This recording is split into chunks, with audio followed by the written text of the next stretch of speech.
Hey guys, happy Monday. The name of the game today is short.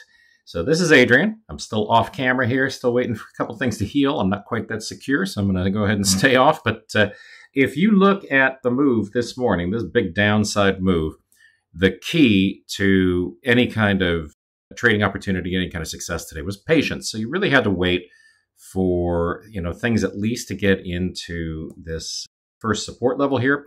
If you were trading on the NQ and you were shorting the NQ, which I did, then you are looking at a 475.94 violation. As it ticked down through here, what you wanted to wait for was this little move back to the upside. Gets up there, retests that line a couple times, can't get through it, and then whoom, heads down lower, right? So that's been the setup on NQ pretty much for the morning. Right now, what I'm looking at that I don't really love is that you can see here how these two standard deviation envelopes are starting to widen up a little bit. That might indicate that we're going to get a little bit of a wider move. It's trading pretty close to its measure of central tendency there, the average in the middle. So I'm not too concerned yet. I'm still short. So I'm short from this bump up against the upper band. But if things start to get to oscillating back and forth between that purple line and the 475.94 line, then I'm definitely going to go and take my profits and call it quits on the NQ. Now let's take a look at the Magnificent Seven.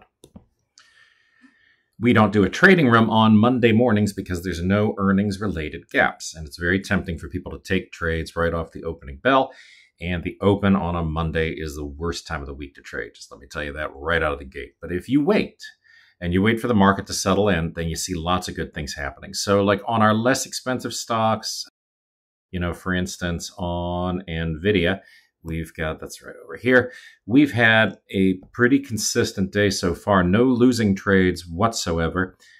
No trades posted at all, though, until we got into this range. And really, right around 11:30 was where we started looking at it. So there haven't been a ton of opportunities yet, is what I'm saying. I'm only looking at the short side on this. I don't want to fight this trend, that big trend, which is supported by what's going on in the Qs and the SPYs, right, in the S&P 500 and in the NASDAQ. That's telling you what the game is. The game is the short side of the market, and I do not want to fight that under any circumstance. We've got opportunities on Meta on the short side right there from that 522.08 line. I know that it's an expensive stock and sometimes that spooks people, but the reality is you just cut the share size down. If you trade 1/5 the amount of Meta that you are on NVIDIA, you've got the same amount of risk, you've got the same amount of exposure, so it really doesn't make a difference how expensive the stock is in its own right. But 414.28 on Microsoft is a pretty solid level right now. We were looking at moves back up into 415.05 earlier, but we didn't get them. So right now I'm looking at that 414.28 line as a potential short side entry. And then, a little bit up off these bottoms on this 413.52. Doesn't look like it wants to get down there. So, it's no harm in taking that off before then. It's a nice open profit.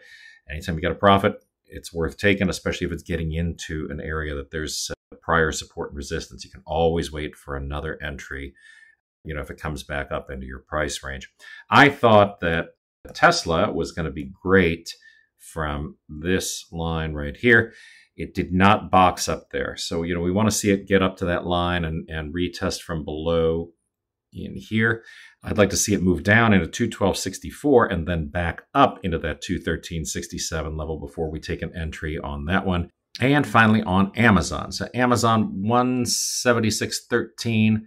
That overhead number is pretty good. 175.68 would have been the target, but now, as you see here, the volatility is starting to decrease a little bit. We're coming right into the reversal time. So, hang tight here. 125 to about 135 is the big S&P reversal that we can expect. So let's see where these babies swing to. And then if there is opportunity, again, the first place I'm going to look right over here on NVIDIA with that 127.30 peak, and then a move back down at 127.68.